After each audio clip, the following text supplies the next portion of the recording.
जनक छत्रपति साहू जी महाराज, खंड खंड भारत को अखंड बनाने वाले सरदार वल्लभ भाई पटेल तथा संविधान के रचयिता, हम सब के अगुआ, हम सब के हक अधिकार की लड़ाई लड़ने वाले B.R. अम्बेडकर के चरणों में अपना श्रद्धा सुमन अर्पित करती हूँ तथा यहाँ उपस्थित यहाँ के कार्यक्रम को ऑर्गेनाइज करने वाले और IAS जैसा प्रतिष्ठित पद संभालने वाले बड़े भाई जयप्रकाश वर्मा जी को और यहाँ पे उपस्थित अपना दल बलिहारी पार्टी के राष्ट्रीय अध्यक्ष माननीय धनराज पटेल जी, यहाँ पे उपस्थित इस कार्यक्रम को सुव्यवस्थित करने वाले भाई रवि वर्मा जी, बाकी मैं जिनका नाम नहीं ले पा रही हूँ क्योंकि नाम अगर लूंगी तो बहुत लंबी लिस्ट हो जाएगी, उसके लिए मैं क्षमा प्रार्थी हूँ। बाकी हमें सुन रही हमारी माताएं, हमारी बहनें, हमारे पिता के लिए बुजुर्ग, हम उम्र भाई तथा इतनी देर से संचालन कर रहे हमारे संचालक भाई को मैं अपने दिल से आभार प्रकट करती हूँ, नंदन अभिनंदन करती हूँ। साथियों, आज इस महापुरुष की जयंती हम लोग मनाने के लिए इकट्ठा हुए हैं। उन्होंने हमें जाति व्यवस्था से उठाकर, एक निजी व्यवस्था से उठाकर हमें एक उचित व्यवस्था में रखा, लेकिन आज हमें अफसोस है कि हम लोग इतने वर्षों के बाद भी उनकी विचारधारा को, उनके बलिदान को, उनके सम्मान से भटक रहे हैं। आज मैं यही बात आपसे कहने आई हूँ, क्योंकि टाइम भी बहुत कम है।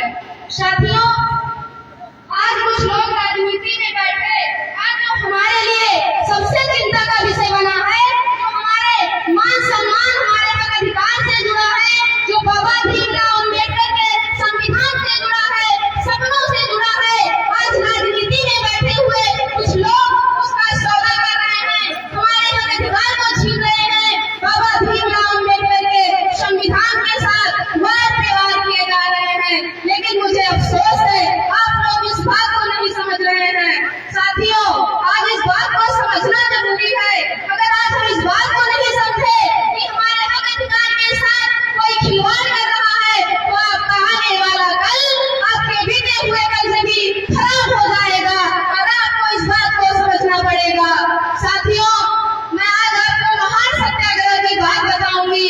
हमें पता है यहाँ पे बैठे कुछ सम्मानित भाई इस बात को जरूर जानते होंगे, लेकिन हमारे सामने हमारी महिला बहनें बैठी हैं, हमारे छोटे छोटे बच्चे बैठे हैं, थोड़े बुजुर्ग बैठे हैं, शायद उनको ये बात नहीं पता होगी और ये बात जानना आपको जरूरी है। महान सत्याग्रह महाराज की एक कहानी है। 1927 ईस्वी में महान सत्याग्रह डॉक्टर भीमराव अम्बेडकर के द्वारा किया गया था।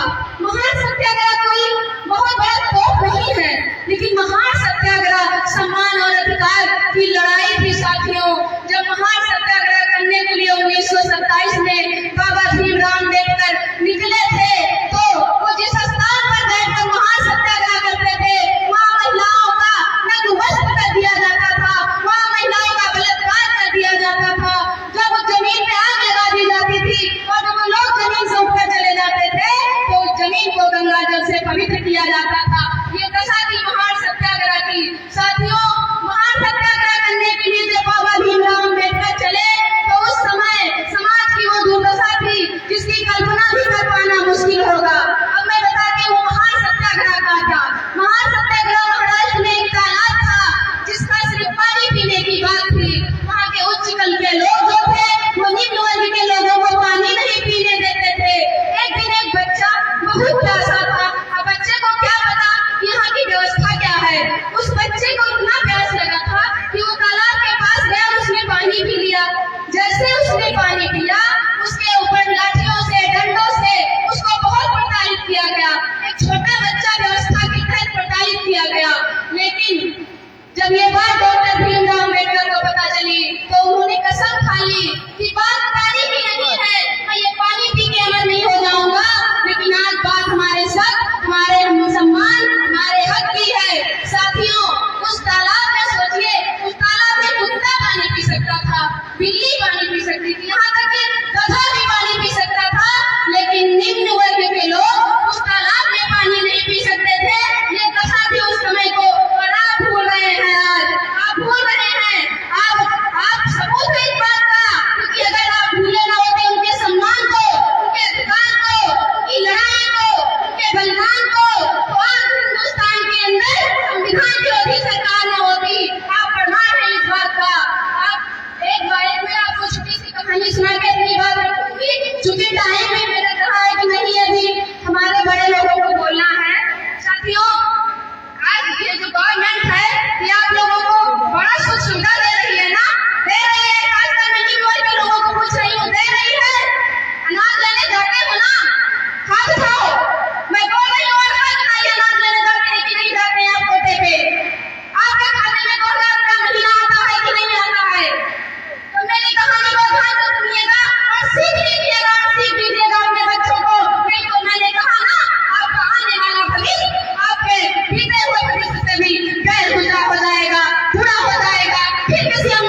कि साहब या तो इसे छोड़ दीजिए और या तो इसे मार दीजिए।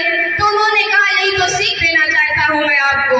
उन्होंने मुर्गी को छोड़ दिया और दाना उठाया अपनी झोली में से और अपने चारों तरफ दाना गिराने लगे और मुर्गा पीछे पीछे पीछे पीछे दाना चुनते रहा और उनके पीछे चला गया।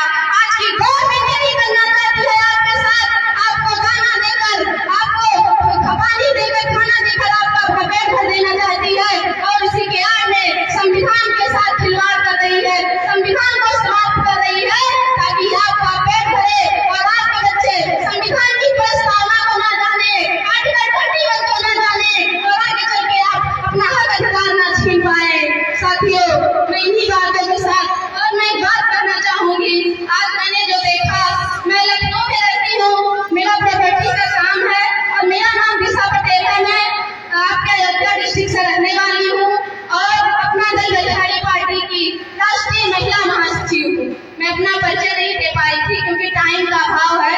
तो जब मैं लखनऊ से आ रही थी तो मैं देख रही हूँ कि कोई ऐसा गली, कोई ऐसा नुक्कड़, कोई ऐसा चौराहा, यहाँ तक कि इस गाँव में इंटर करने से पहले मैंने देखा कि डीजे लगाकर, कहीं पर टेंट लगाकर, कहीं पर भगवान बनाकर गौतम बुद्ध की पूजा कर रहे हैं।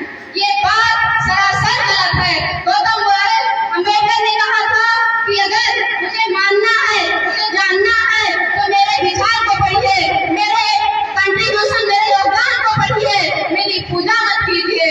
कुछ लोग तो यहाँ तक हर किए हैं कि दारू पी के नाच रहे हैं।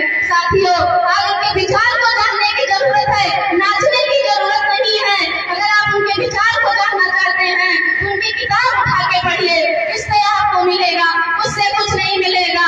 अमेरिका ने कहा था अगर डॉक्टर भीमराव अम्बेडकर हमारे देश में पैदा हुए होते तो हम उन्हें मानवता का नाम देते। वहीं पर नेपाल जैसी कंट्री ने कहा था अगर डॉक्टर भीमराव अम्बेडकर हमारे देश में पैदा हुए होते तो हम उन्हें सूर्य का नाम देते। ये जैसी कंट्री ने कहा था अगर डॉक्टर भीमराव अम्बेडकर हमारे देश में पैदा हुए होते तो उन्हें सत्य का नाम देते। लेकिन अफसोस इस बात का है कि आज जब डॉक्टर भीमराव अम्बेडकर की जयंती मनाने का काम करना है तो आप लोग डीजे और उनको भगवान बना दे रहे हैं। उनको भगवान मत बनाइए, वो इंसान है, उनके विचार को पढ़िए। जब उनके विचार को पढ़ेंगे तब संविधान को बचाएंगे, तब अपने जाति धर्म व्यवस्था को बचाएंगे, नहीं तो सब कुछ गंवा देंगे। साथियों, दूसरी बात यह है, मैं ये बात कहकर अपनी बात रख रही हूँ और हमें क्षमा कीजिएगा अगर मैं ज्यादा बोलती तो। साथियों, जब किसी गांव में कोई कार्यक्रम होता है तो कुछ लोग ऐसे हैं, यही की बात नहीं करती, हर जगह की बात कर रही हूँ, उसको पर्सनली ले लेते हैं। किसी कार्यक्रम में किसी भगवान का कार्यक्रम नहीं है, मेरे बच्चों की शादी नहीं है, ये एक कार्यक्रम है, ये महापुरुष की विचारधारा को स्प्रेड करने का टाइम है। यहाँ पे जितने भी लोग हैं, जितने भी जाति धर्म बिरादरी के लोग हैं, उनको मिलकर इस कार्यक्रम को मनाना चाहिए, सबको चंदा देना चाहिए, तभी इस कार्यक्रम का कल्याण होगा। ऐसा नहीं कि भैया अकेले इस कार्यक्रम को नहीं मना सकते, लेकिन जो मुझे यहाँ आके लगा, मैंने वो बोला आप सब लोगों को अगली बार से हाथ उठाइए कि गाँव का एक सदस्य चंदा देगा इस कार्यक्रम के लिए। हाथ उठाइए तब मुझे विश्वास होगा।